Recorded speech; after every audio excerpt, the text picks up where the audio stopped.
The morning my daughter-in-law dropped 3 children at my front door with a rolling suitcase and a beach bag over her shoulder, and told me I was too idle and too stupid to do anything useful with my retirement. I smiled, said nothing, and watched her drive away. And then I went inside, made a pot of coffee, sat at the kitchen table, and began to plan the most productive 2 weeks of my recent life. I want to be precise about what she said, because precision matters, and because I spent 31 years as a teacher of English and language arts in the public schools of Asheville, North Carolina, which means I have a professional relationship with the exact weight of words. Her name is Brooke.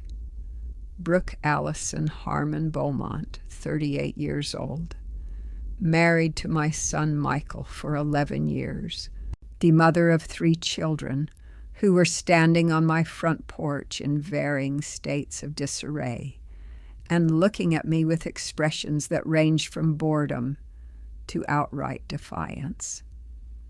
She had pulled into my driveway on a Saturday morning in late June without prior arrangement. She had called from the car 40 minutes away, which is not prior arrangement, and she had said, after the briefest possible hello, "I need you to take the kids for 2 weeks. Garrett has a thing at Pinehurst, and it just works out better if they're with you." I had looked at her. I had looked at the 3 children. I had looked at the suitcase and the beach bag. The beach bag, I noted, was new, a large woven thing in natural fiber with rope handles and a pattern of tropical leaves, and the kind you buy when you are going somewhere that has sun and sand, and not the kind you pack for a golf weekend at Pinehurst. I noted this. I said nothing about it. 2 weeks is a long time to arrange on a Saturday morning, I said. "You're retired," she said. "What else do you have to do?" Then, and this is the part I want you to hear clearly, she looked me up and down with an expression that contained something I can only describe as contempt dressed in impatience, and she said, "You're too idle anyway, Mom. Do something useful. Stop being so—" She made a gesture, a dismissive flutter of the hand, the kind that closes the sentence for you without finishing it, so that you are left to supply the word yourself.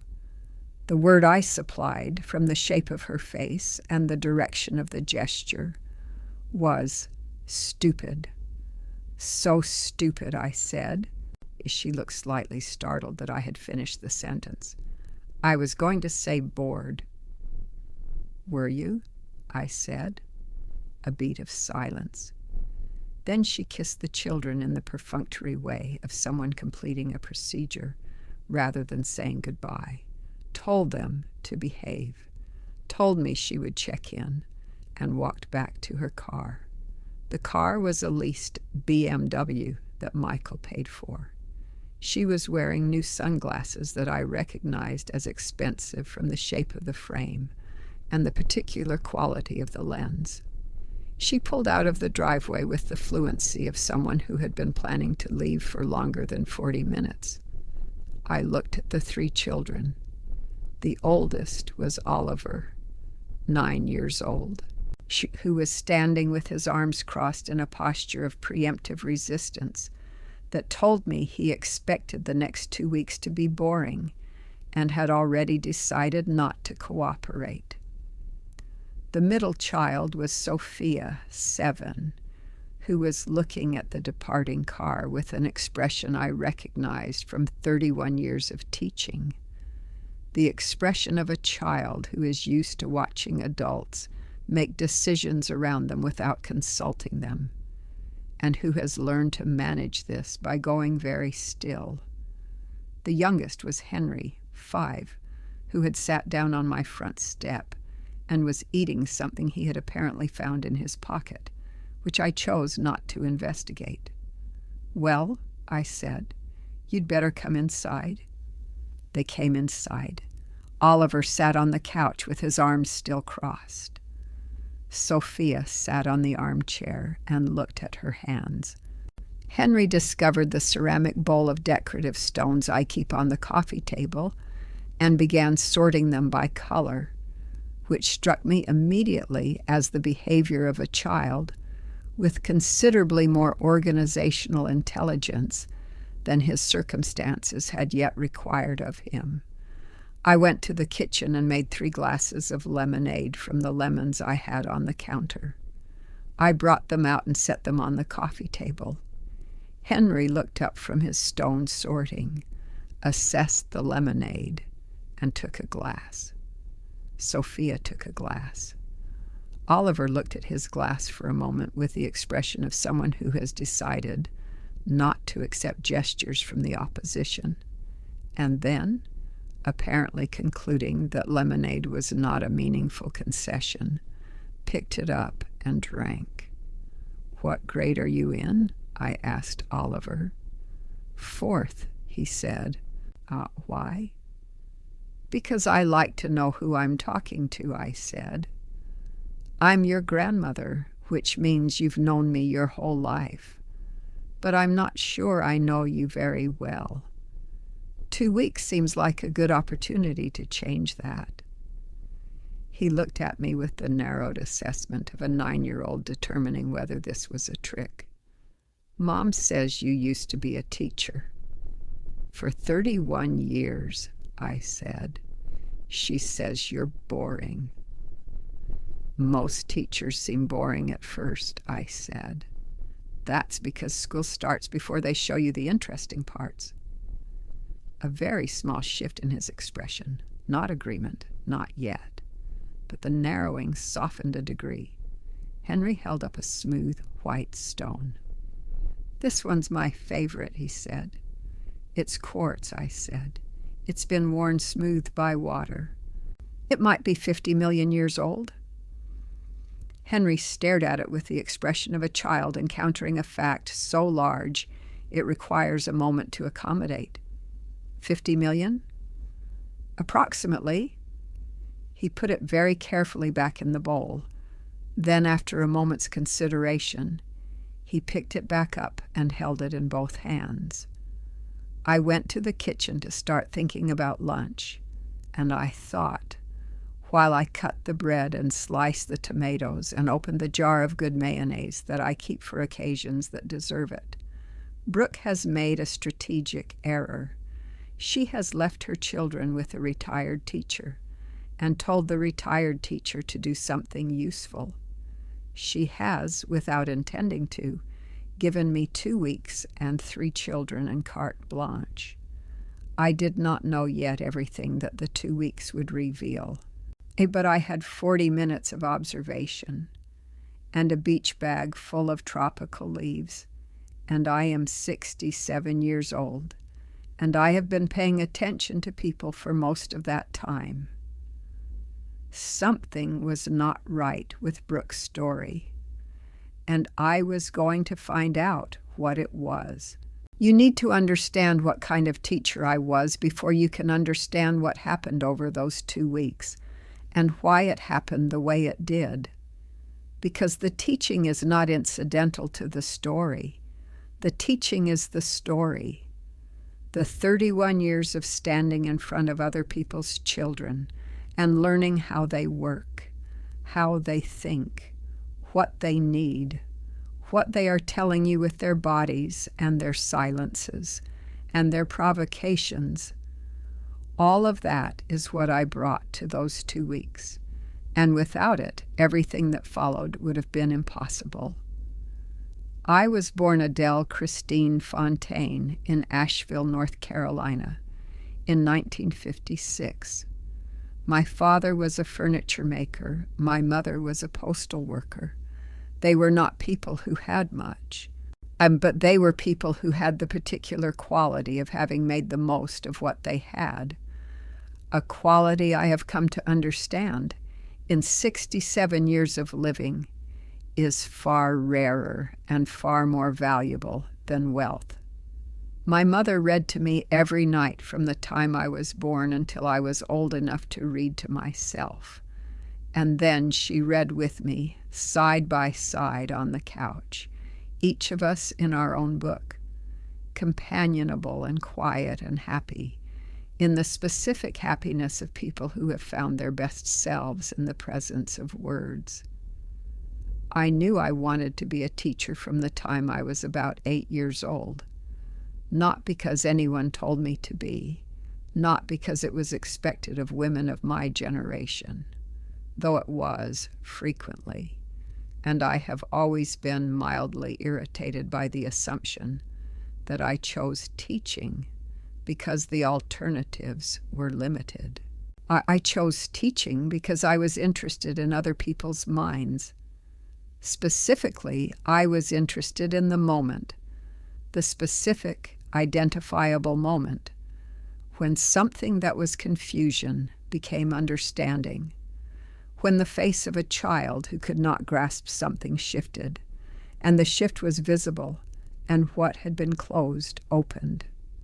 I have spent my entire career pursuing that moment, and I have never once, in 31 years, grown tired of it. I taught middle school English for the first 15 years, 6th, 7th, and 8th grade, which are the grades most teachers try to avoid, and which I actively sought, because 12 and 13-year-olds are the most interesting people in any building. They are in the process of becoming, and then the process is turbulent and uncomfortable, and full of the kind of raw feeling that makes everything more vivid and more serious than it will ever be again. Teach a 12-year-old something real, something they can use, something that makes the world make more sense than it did before, and you will have given them something that no subsequent authority can entirely take away. I moved to high school English for my last 16 years, 10th and 11th grade, literature and composition. I taught the students who were already readers and those who had never found a reason to be. I taught the ones who wrote with natural fluency and the ones for whom a sentence was a battle. I taught the ones whose lives outside school were stable and the ones whose lives outside school were, on any given day, more dramatic and more painful than anything in the books we were reading. I paid attention to all of them. I kept notes. I called parents. I stayed after school, ate lunch with students who needed an adult to sit with, wrote reference letters for people who had given me no good reason to write them, except that I could see something in them that they could not yet see in themselves. In 31 years, I had exactly 2 students I could not reach. 2. I am not telling you this to enlarge myself. I am telling you this as the relevant professional context, the way a surgeon might note their success rate before explaining why a particular case mattered. I knew what I was doing with children. I had known it for 31 years. I had not lost the knowledge because I was retired. Let me tell you something about what those 31 years of teaching actually looked like, because I think the distance between what people imagine a teacher's life to be and what it actually is explains something important about what happened next, specifically about why Brooks' assessment of me as idle and stupid was not merely wrong, but wrong in the particular way of people who have never looked carefully at anything outside their own immediate concerns. A middle school classroom in the 1990s in a public school in Asheville, North Carolina, was not a decorative environment. It was a working environment, which means it contained everything that the real world contains: hunger, poverty, violence at home, the specific miseries of early adolescence, and the complicated social architectures that 12 and 13-year-olds construct and demolish and reconstruct with an efficiency that would make any urban planner envious. My job every day was to enter that environment with something worth the attention of 30 children who had been told in 1,000 explicit and implicit ways that their attention was a limited resource and the things competing for it were numerous. My job was to give them something worth choosing over everything else they could choose. I did this by believing, sincerely and without performance, that what I was teaching mattered, not in the abstract institutional sense, not because it would be on a test, not because college admissions required it, but because understanding language, understanding how it works and what it does and why precision in the use of it is a form of power, is genuinely one of the most useful things a person can know. The students who believed I believed this, which is most students, because children are extremely good at detecting authentic conviction, gave me their attention, and the ones who gave me their attention, I taught.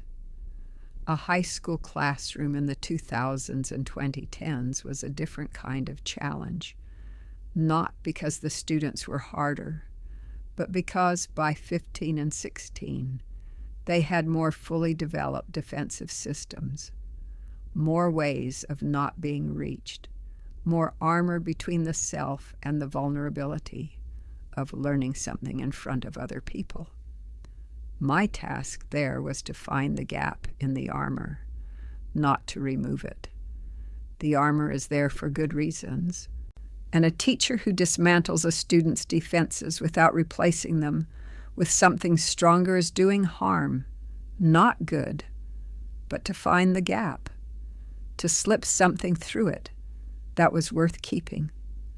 I have kept in touch with many of my former students. Tyler Graves, the forensic accountant, is one. Patricia Webb's connection through me is another. There is a woman named Carmen, who is now a federal judge in Charlotte, and who was in 11th grade the most technically gifted writer I had ever taught, with the specific limitation that she had no confidence in her own judgment and needed someone to tell her repeatedly and with evidence that her judgment was precisely what elevated her writing above mere technical proficiency. There is a man named Deshawn who runs an automotive restoration business in Black Mountain and who could not read at grade level when he came to me at 15 and who left my class with a functional reading practice and a habit of annotating whatever he read that he told me. At a school reunion, he still maintained. There is a woman named Grace, whose name I should probably not use, but who arrived in my class the year her father went to prison, and who needed, more than any curriculum, someone who would notice she was there and behave as if her presence mattered. I noticed her. I behaved as if her presence mattered. She graduated. She teaches elementary school now in Buncombe County. These are not remarkable stories. Every teacher of any quality has a version of these stories, accumulated over decades. What they are is the evidence I would present to anyone who called me idle or stupid. The 31-year record of showing up and paying attention and giving everything I had to people who deserved it, which is what I have always done and what I intend to keep doing for as long as I have the capacity. Michael is my younger son. He is 42 years old now, born in 1981, a structural engineer who designs bridges and who has always been the more careful of my two boys. Careful in the sense of measured, deliberate, someone who checks his calculations twice and then checks them again. He is his father's son in the best ways, steady, reliable, precise. He married Brooke when he was 31 and she was 27. And I had the same experience with Brooke that I have had with most people who have entered my family by marriage. I gave her the benefit of the doubt. I committed to finding what was best in her, and I kept my observations to myself. What I had observed over 11 years, Brooke was not unkind to the children, but she was not particularly interested in them. She loved them in the proprietary way of some parents. They were hers. They reflected on her. They mattered as an expression of her life's success. But she did not find them interesting. She did not know that Oliver was building a detailed map of an imaginary world in a notebook he kept under his mattress. She did not know that Sophia had been reading chapter books since she was 5 and was currently working through a series about a girl detective that she had found in my bookshelf on a previous visit and taken home without mentioning it. She did not know that Henry could sort things, stones, blocks, buttons, any collection of objects, by 3 or 4 different classification systems simultaneously, which is a spatial and logical intelligence that most adults do not have. She did not know these things because she had not watched her children the way you watch people you are genuinely interested in. She had managed them, and she had scheduled them and shuttled them and enrolled them in activities and attended their performances and been present in all the ways that a parent can be present without ever quite seeing the specific person inside the child. This is not a crime. I am not here to indict Brooke as a mother, because the truth is more complicated than indictment. She was a woman who was not happy in her life, and unhappy people are often bad at noticing things outside their own unhappiness. I understand this. I have compassion for it. What I do not have compassion for is what I eventually discovered she had done, with the money set aside for the future of the 3 children, who she was not seeing clearly enough to love properly. But I am getting ahead of myself. The first 3 days with Oliver, Sophia, and Henry were the most important days, because the first 3 days are when you establish everything.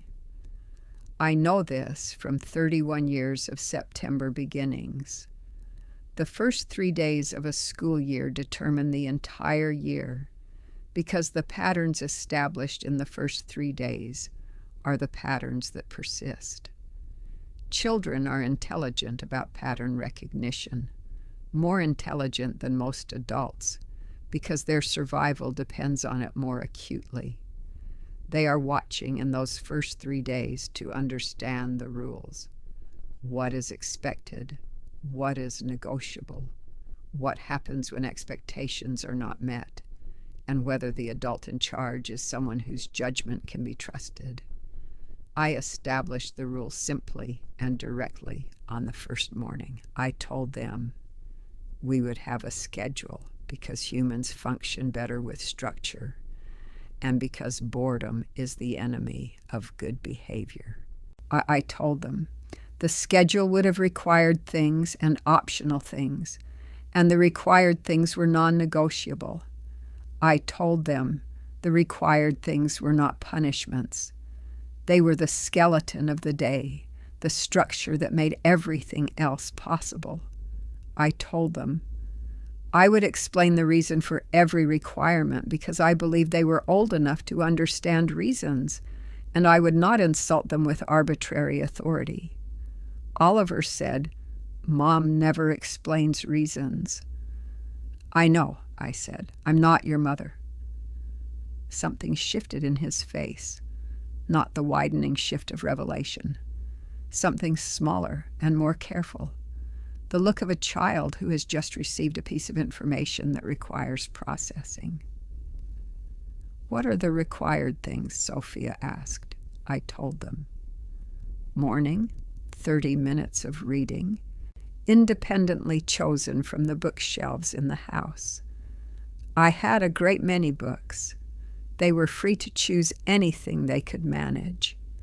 Then breakfast together, made together, eaten together without screens.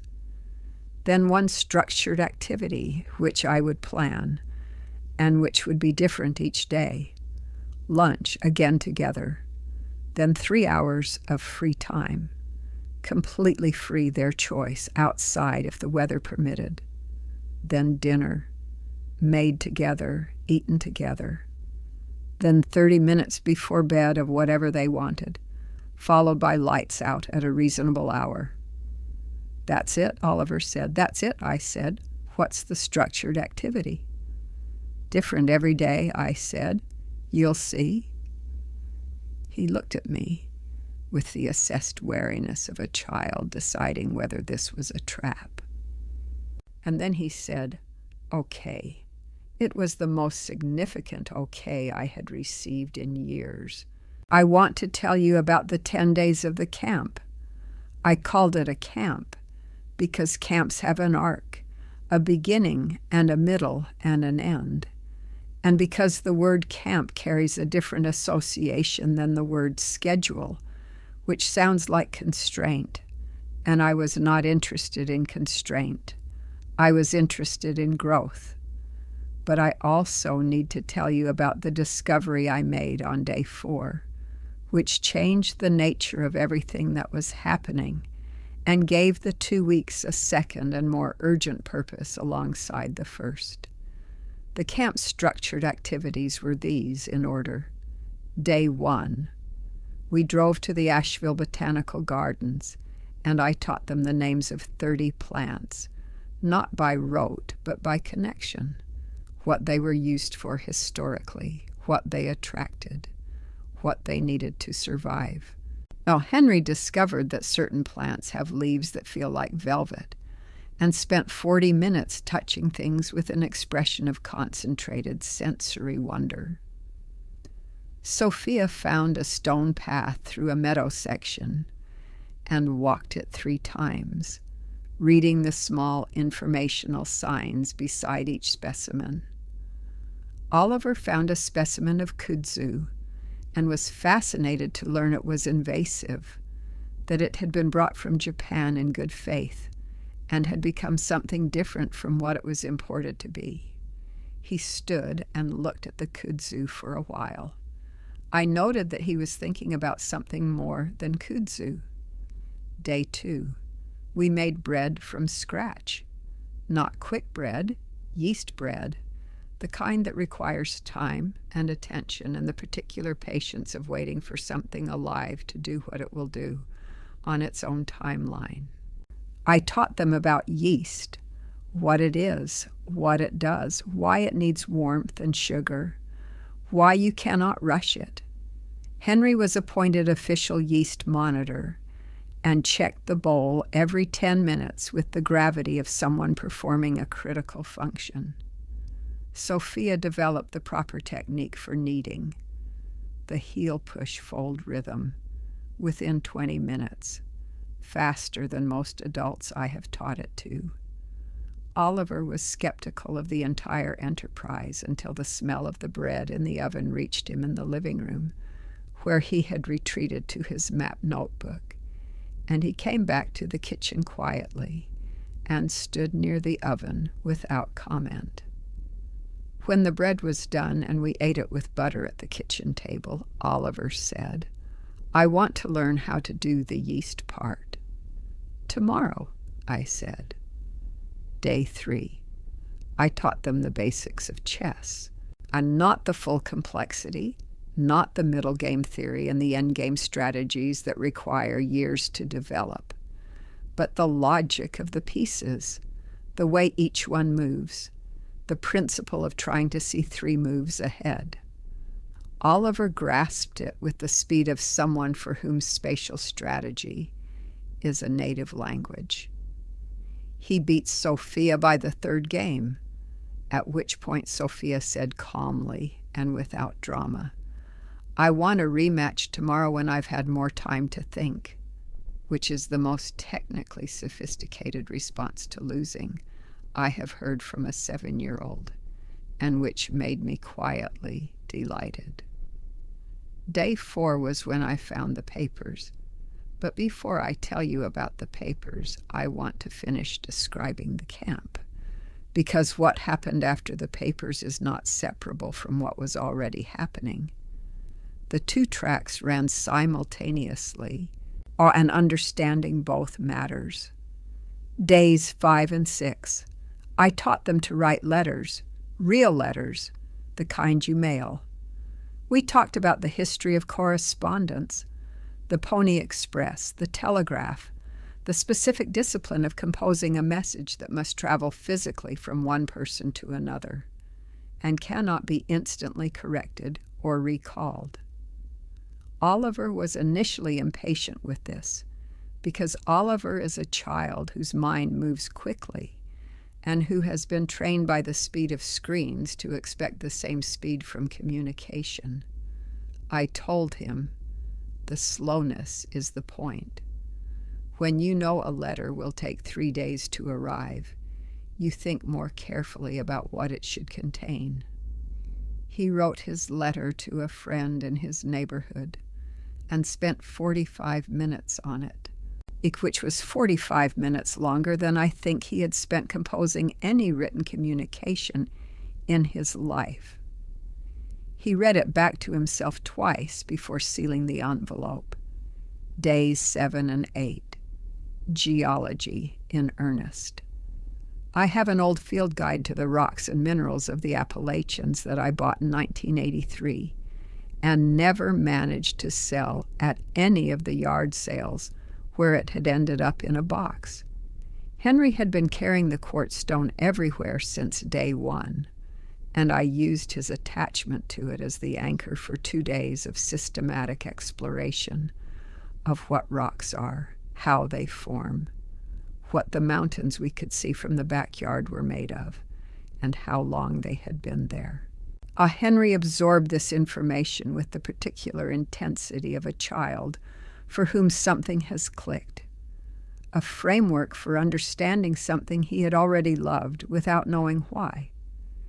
He began identifying rocks on our afternoon walks.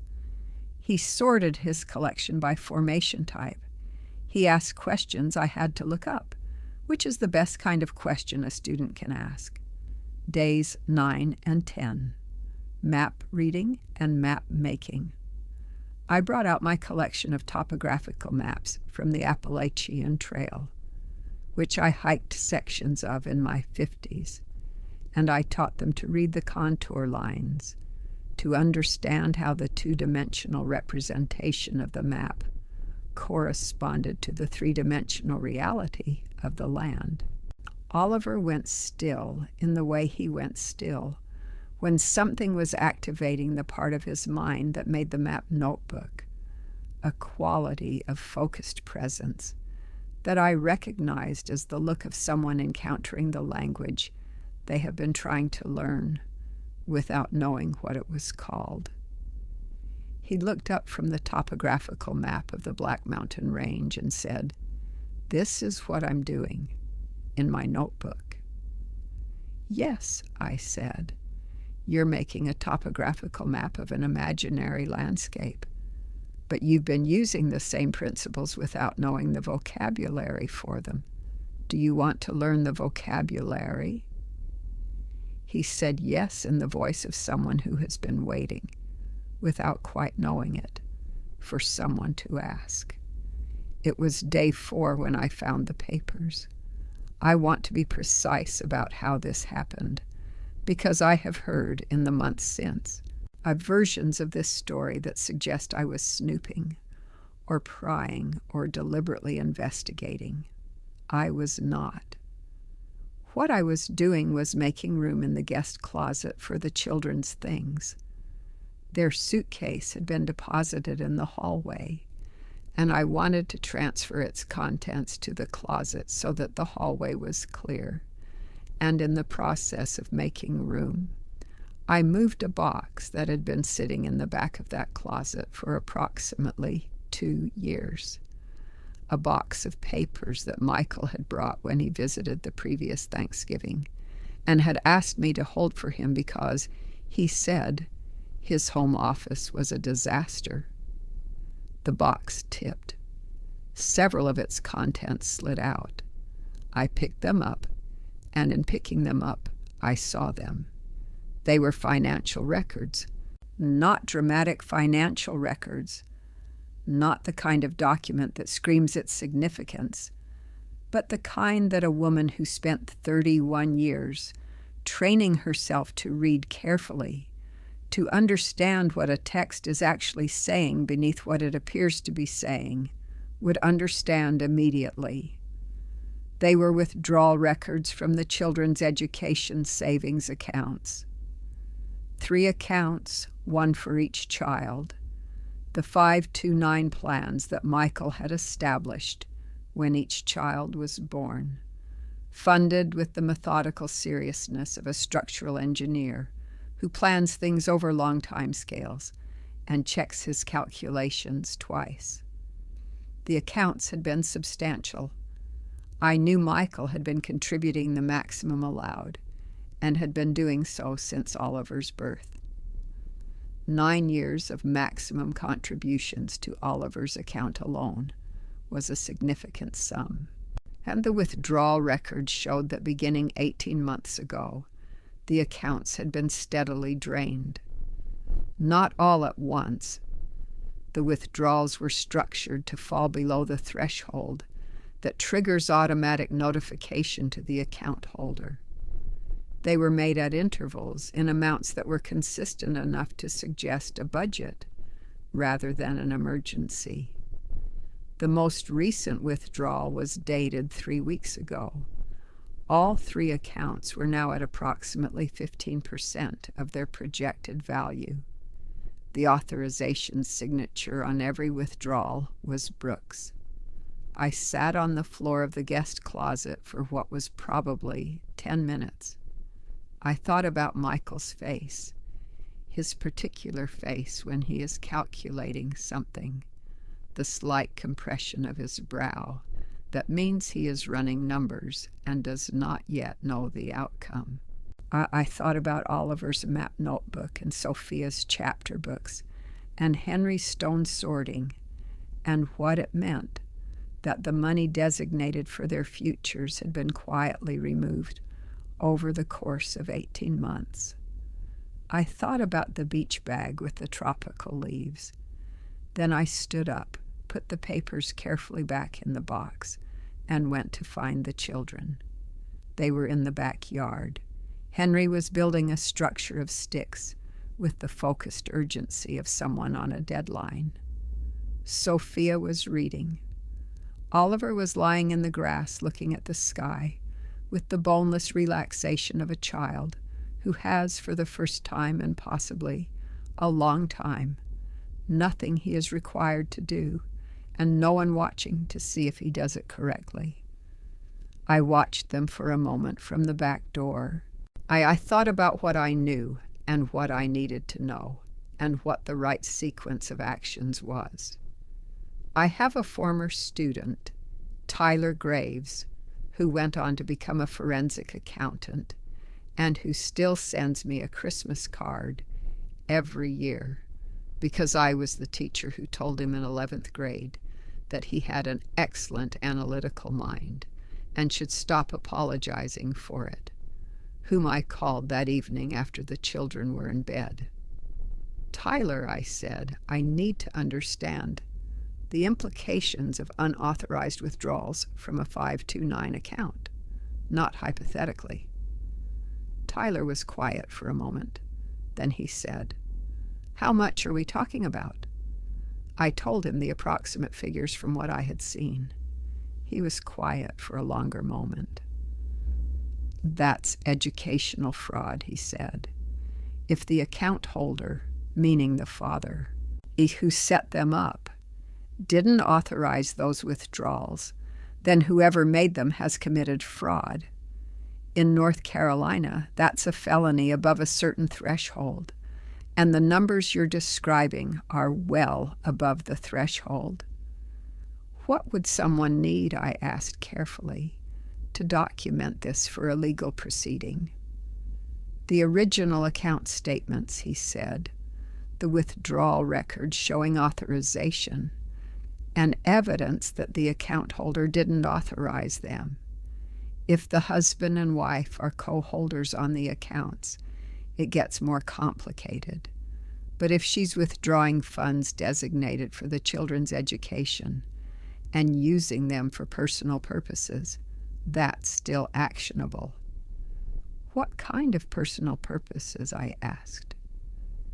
Travel, he said, clothing, any expenditure that is clearly not educational. You'd want bank records, credit card records, and anything that shows where the money actually went.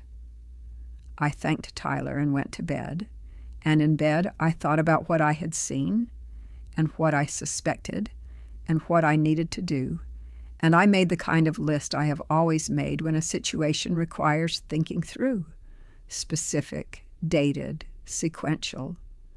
Not everything at once, one thing at a time, in the right order. I also thought about the children sleeping in the guest room and about what it meant that they had been left with me, not as a gift, not as an opportunity, but as a disposal, a managed inconvenience, while their education accounts were being quietly emptied. I thought about this with the kind of controlled anger that I have always found more useful than the uncontrolled kind, directed, purposeful, channeled into action rather than expression. The camp continued.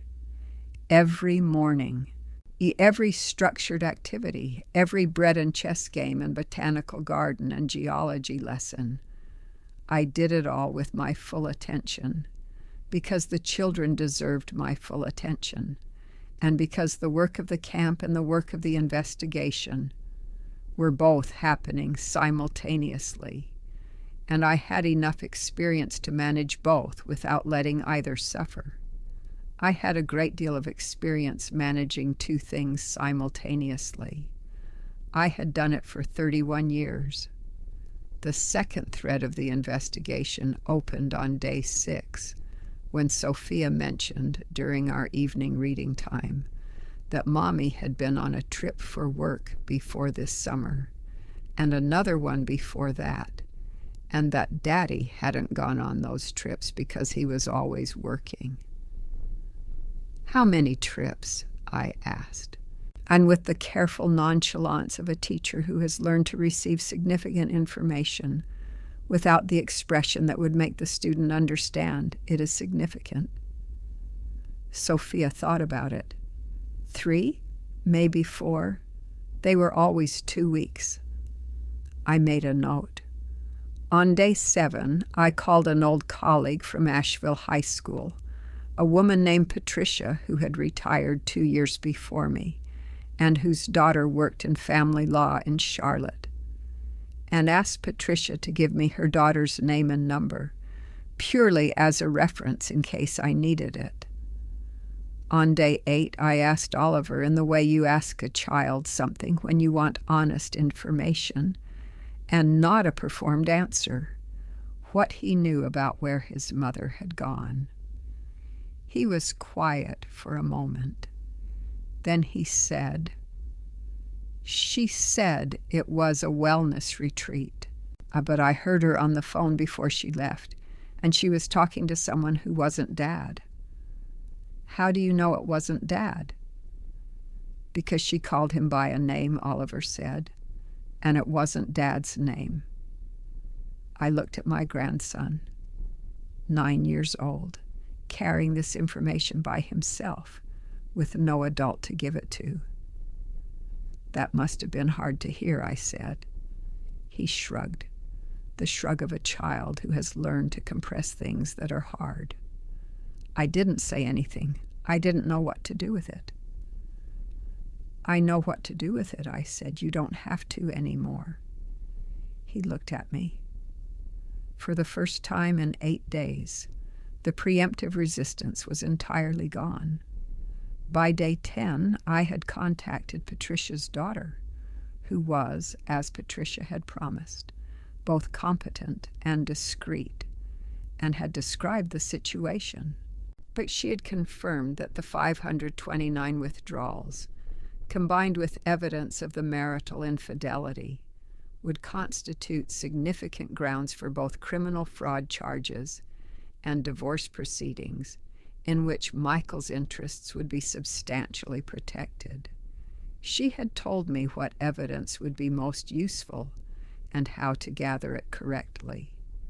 I spent the evenings of days 10 through 13 doing exactly that.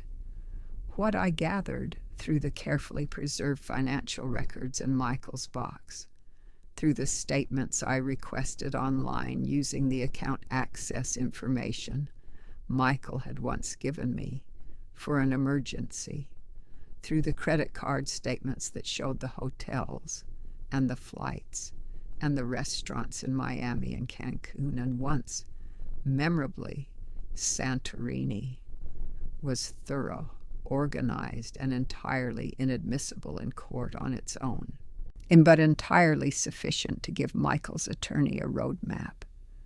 I organized it in a folder, a plain manila folder, nothing dramatic.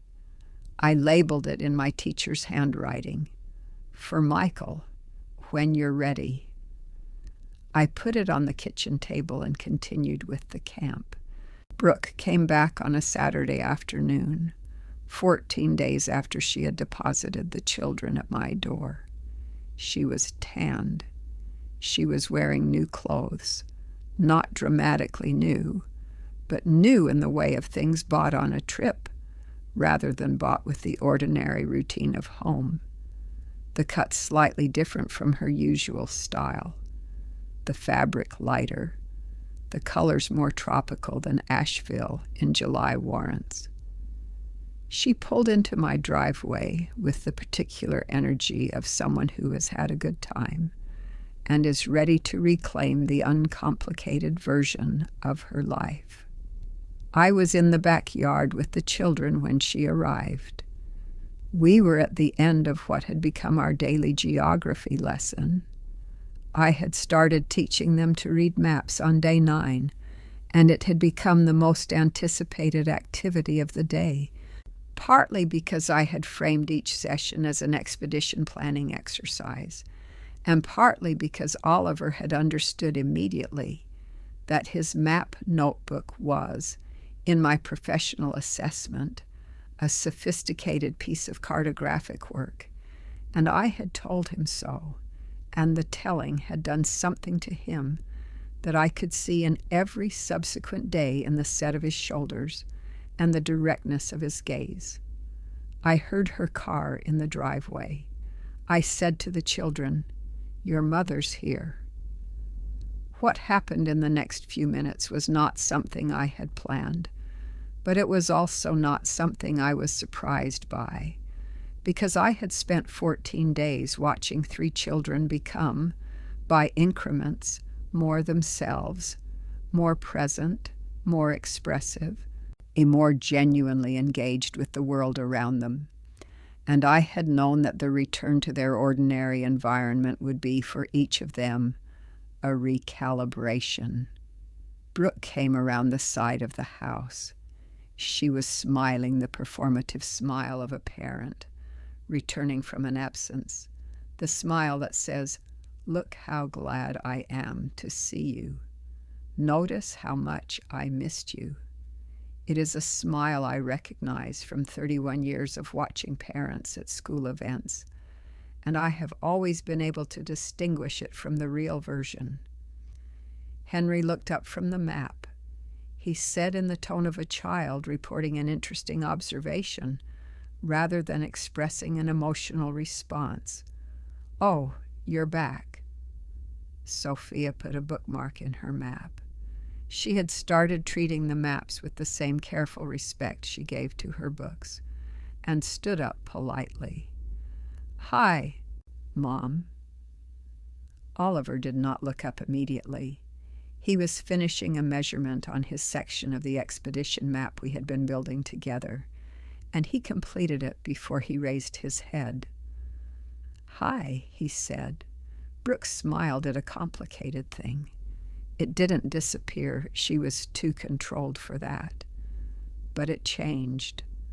The performative warmth had encountered something it did not know how to process. 3 children who were glad to see her in the ordinary, unconflicted way of children greeting a parent, but who were not overwhelmed, not clamoring, not performing the reunion that the smile had been prepared for. She looked at me over their heads. Something in her face was asking a question. "They've had a good 2 weeks," I said. "Come inside. I'll make tea." Inside. As she moved through the house with the slightly proprietary air she had always had in it, an air that had always mildly irritated me and that I had always ignored, and she noticed things. She noticed that the living room was tidier than she had left it, but also more lived in.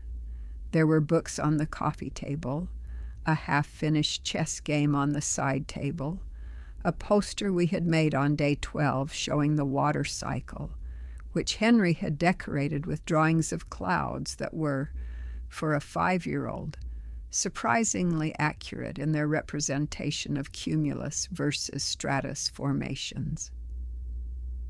"What is all this?" she said. "Our curriculum," I said. She turned to look at me. Something in her face that had been preparing a comment adjusted its direction. "They have a summer curriculum?" "They do now," I said. "Tea?"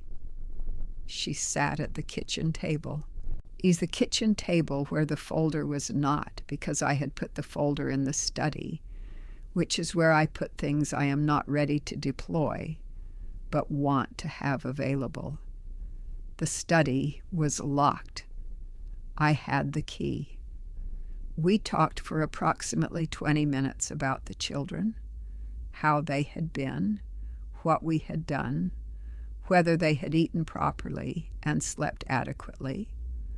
I answered all of her questions accurately and completely. She was a mother asking reasonable questions, and I was a grandmother giving honest answers, and there was nothing in the conversation to suggest that anything had changed. Then she said, "I should probably call Michael. Let him know I'm back." "He already knows," I said. She looked at me. "You told him?" "He called yesterday to check on the children," I said. "We talked for a while." A very brief pause. "Well, what did you talk about?" "The children mostly," I said. "Their progress, what they'd been learning." "That's all?" I looked at her. This was the moment I had been building toward for 5 days, and I wanted to be in it correctly, not dramatically, not with the performance of a woman savoring a reversal, but with the particular calm of someone who knows exactly where she stands and has chosen to stand there. "I also gave him a folder," I said. "Some papers I found while I was making room in the guest closet. I sent photographs to his phone on day 5, and I mailed him the originals on day 7. And I gave his attorney, Patricia Webb's daughter. Do you know her? She's very good. A full accounting of what I found and what I subsequently documented." The color in Brooks' face did something, and it was not dramatic. She is a composed woman, and composure was what she had available to her, but something in the quality of the composure changed. "What papers?" she said. It was not quite a question. "The 529 withdrawal records," I said. 18 months of them. Tyler Graves. You may not know Tyler. He was one of my students. He's a forensic accountant now. Helped me understand their significance. The credit card records that I accessed through the account login Michael gave me 2 years ago, which showed me where the money went. The hotel bills in Miami, the flights to Cancun, And this one surprised me a little, I'll admit. Santorini. I didn't know the conversion was that easy to manage. Silence. The attorney also has a statement from Oliver, I said. He offered it voluntarily, and I did not ask him to provide anything he was uncomfortable providing. He is 9 years old, and he should not have been carrying what he was carrying alone. Brooke said nothing for a long time. The composure was holding, but it was holding the way a wall holds when the mortar has begun to fail, technically intact, but no longer serving its original structural function. You had no right, she said finally. I had every right, I said. The papers were in a box that belonged to my son. The accounts were established by my son. The children sitting in my backyard are my grandchildren, and the money designated for their education was used for a beach vacation with someone who is not their father. I paused. I had every right, and I used it. She stood up. She was a composed woman, and she remained composed, and I give her credit for that. She walked to the back door, called the children inside, and told them to pack their things. She did not say goodbye to me. At the front door, she turned and said, Michael will be hearing from my attorney. I imagine he will, I said. His attorney is ready. After her car left the driveway, I sat at the kitchen table for a while. Henry had left his quartz stone, the one that was 50 million years old, approximately, on the coffee table. I went and picked it up and held it in my palm, and thought about what 50 million years of patient erosion looks like and what it produces, which is a smooth white stone in the hand of a 5-year-old who holds it like a treasure. I put it on the windowsill where the light came in. It seemed like the right place for it. Michael called that night, and he had already spoken with Patricia Webb's daughter, who had already reviewed what I sent.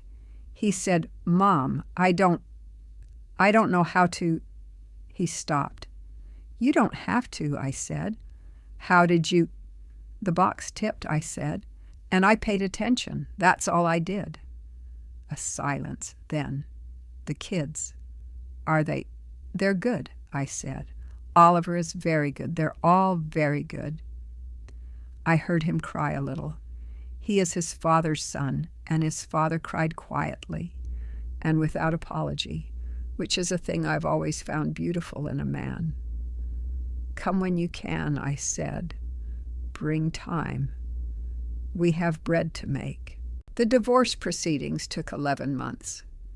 They are resolved now, as of the spring of this year, in terms that Patricia Webb's daughter described to me as highly favorable to Michael, which, given what the evidence showed, is the outcome the evidence warranted. The 529 accounts were restored to their projected value as part of the settlement, funded by Brooke's share of the marital assets, which were substantial enough to make the restoration possible without destroying her financial security entirely, which was not my goal. My goal was the children's futures. Their futures are restored. Brooke was not criminally charged ultimately. The decision was Michael's to make, and he decided that criminal proceedings were not what he wanted for the mother of his children, regardless of what she had done. I respected this decision.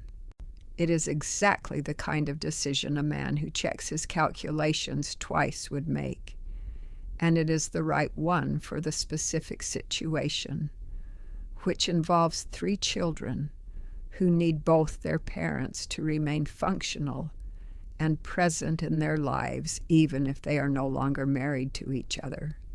She pleaded no contest to the civil fraud claim. She paid what she owed. She has, to my knowledge, ended the relationship that the beach bags and the Santorini bills documented. She and Michael have a co-parenting arrangement that is managed through their attorneys, which is cold but workable. The children see both parents on a schedule. Oliver told me on a visit last fall that things were calmer now, which is the word a 9-year-old uses when he means the thing that was building in the house for a long time has stopped building, and the house is quieter without it. I will tell you what happened to the children, because the children are the story's truest consequence. Oliver finished his map.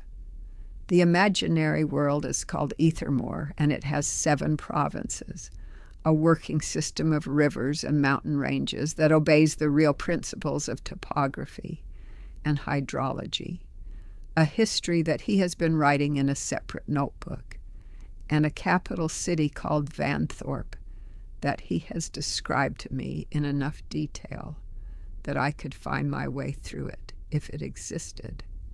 He showed me all of this on a visit in August, laying the maps and the notebooks on my kitchen table with the careful deliberateness of someone presenting something important to a person whose opinion matters. I asked questions for 2 hours. He answered every one.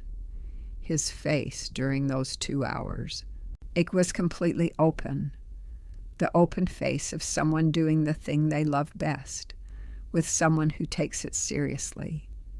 Sophia is reading at a level several years above her age. She finished the Girl Detective series and wrote me a letter, an actual letter on paper which she mailed, telling me which books she had liked best and why, and asking if I had any recommendations for what to read next. I sent her a list of 12 books with a brief annotation beside each one, explaining why I thought she would like it. She has read 8 of them. She sent me a letter about each one. Henry turned 6 in September and informed me at his birthday dinner that he wanted to be a geologist when he grew up. He said this with the gravity and finality of a pronouncement that has been considered and is not subject to revision. And he has a collection of 43 stones now, each labeled in his own handwriting with the name I taught him and the location where it was found. The collection is kept in a wooden box he decorated himself. Michael has been to my house 11 times since the divorce was finalized. Sometimes he brings the children. Sometimes he comes alone on a Sunday afternoon, and we make bread and play chess and talk about whatever is in front of us. He looks like himself again, the self he was before the marriage began to pull him in directions that were not his own directions. He is careful still, deliberate still, the son who checks his calculations twice. But the calculations he is running now are his own. He told me on one of those Sunday afternoons that he had known something was wrong for longer than he wanted to admit, that there had been a quality of wrongness in the house for over a year, that he had been trying to attribute to stress, to the ordinary friction of a marriage in its middle years, to his own tendency to work too long and come home too tired to read what was in a room accurately. He had not checked the education accounts because he had established them as automatic contributions and filed them in the part of his mind that did not require daily attention. The background architecture of a long-term plan, running quietly on its own timeline. He is a structural engineer. He trusts the infrastructure he builds. She trusted that, he said, that I trusted the infrastructure. She knew I wouldn't look. Yes, I said, you looked. The box tipped, I said, and I have been trained for 31 years to read what is in front of me. He nodded. We ate our bread. The kitchen was warm, and the afternoon light was coming through the window at the angle it comes at in autumn in Asheville, the particular amber that belongs to October specifically and makes everything it touches look significant. Oliver showed me his map last week, Michael said. The full version, all 7 provinces. What did you think? He looked at me with the expression of a man who is holding something large and warm and doesn't quite have the words for it. I didn't know, he said. I didn't know that was in him. It's been in him for years, I said. He was waiting for someone to see it. Michael was quiet. Then, you saw it. You'll see it too, I said, now that you know to look. I think about what those 2 weeks meant, not in the obvious sense, the folder, the evidence, the proceedings that followed. I think about what they meant as an experience of teaching, because that is what they were finally and most truly, a teaching. Not of the children only, though the children learned things that I believe they will carry for a long time, things that are available to them now in the way that well-learned knowledge is available quietly, without announcement, there when you need it. But a teaching of myself, a reminder that what I spent 31 years doing was not a job I held for a period and then set aside. It was a way of seeing, a way of being in the world that does not retire when you retire. That is still present and still working when someone drops 3 children at your door and tells you to do something useful. I did something useful. There is a phrase that circulated among teachers when I was starting out. One of those phrases that get passed from veteran to new teacher, the way certain tools get passed, wrapped in the specific authority of people who have used them and know they work. The phrase was, "You are the environment."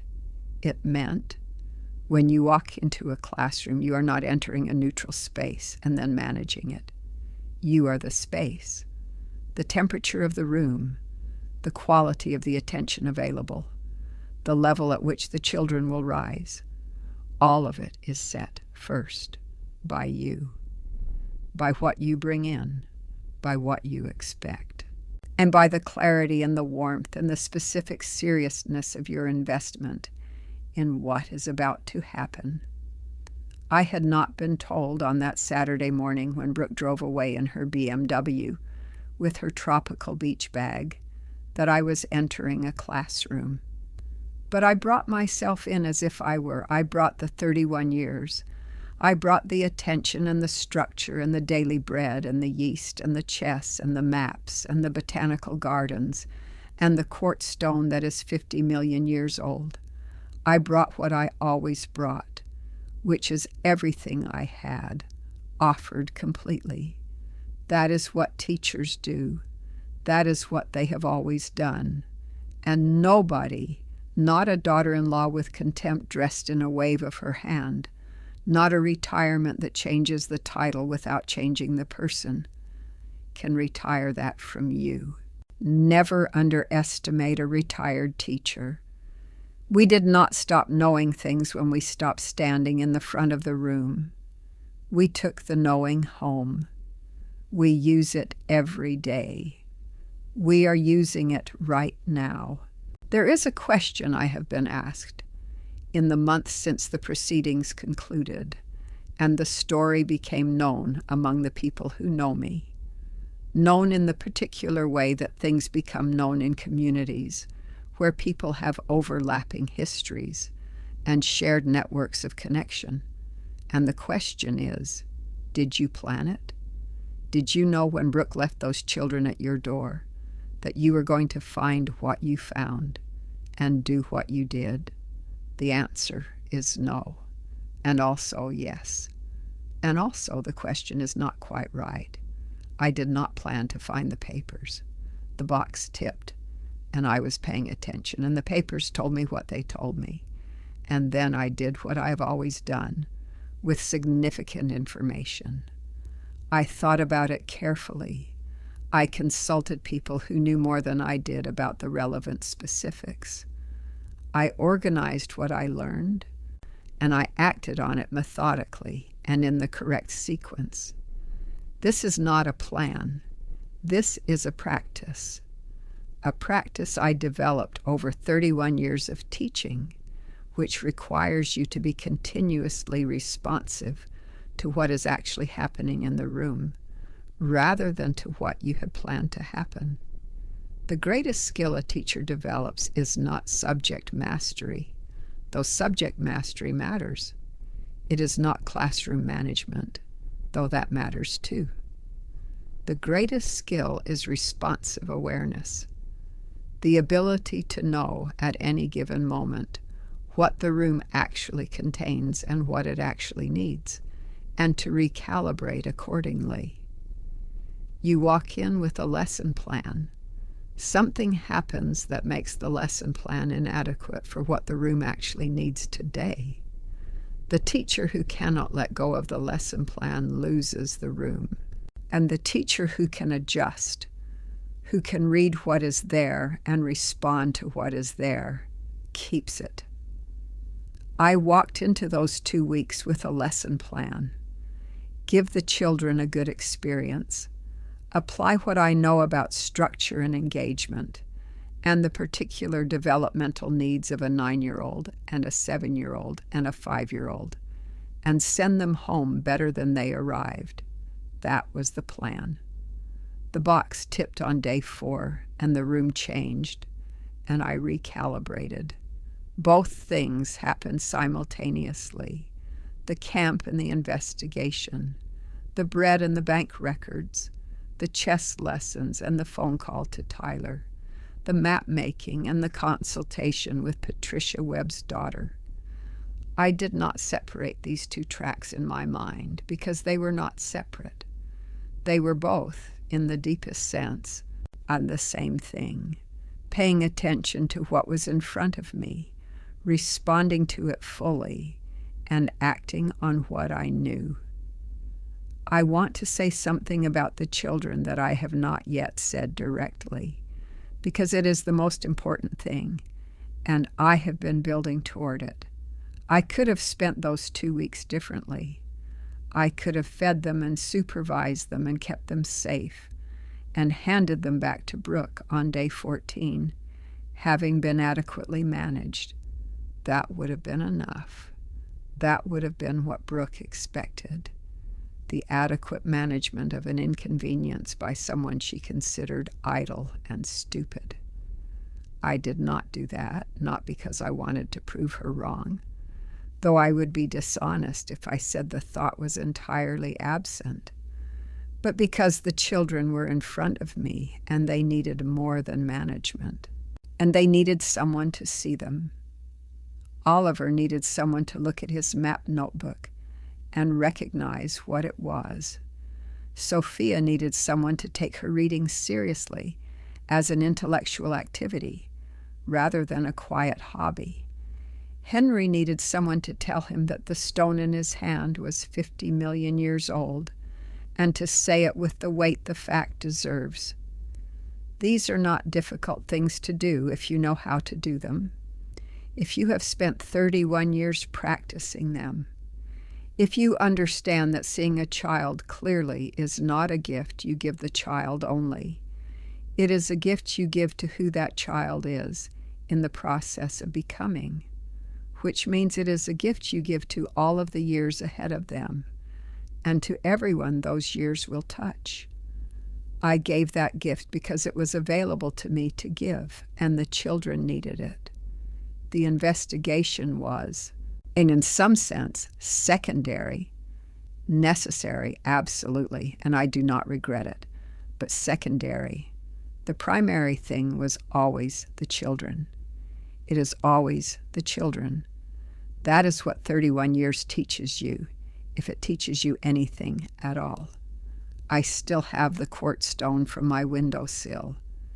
Henry asked me to keep it when he visited in October. So it doesn't get lost, he said, and so it stays in a place where people know what it is. He is 6 years old, and he understands something essential about the relationship between things and the people who can name them properly. I keep it on the kitchen windowsill where the morning light comes in. It glows a little in that light, the particular glow of translucent things held up to illumination, the glow of something that is both ordinary and 50 million years old simultaneously. I look at it when I drink my coffee. I think about what it took for water and time to make it smooth. I think about Oliver in his room somewhere, adding to the map of Ethermore. I think about Sophia reading her 14th book from my list. I think about Michael on a Sunday afternoon, hands in bread dough, learning the rhythm of something alive. I think about what a classroom is, what it has always been. Not a room with desks and a board and a teacher at the front of it. A space where someone pays attention and someone is paid attention to, and both of them are changed by the exchange. My classroom was a backyard in July, with a map and a stone, and a 5-year-old sorting things by qualities that the adults around him hadn't thought to name. Class was always in session. It still is.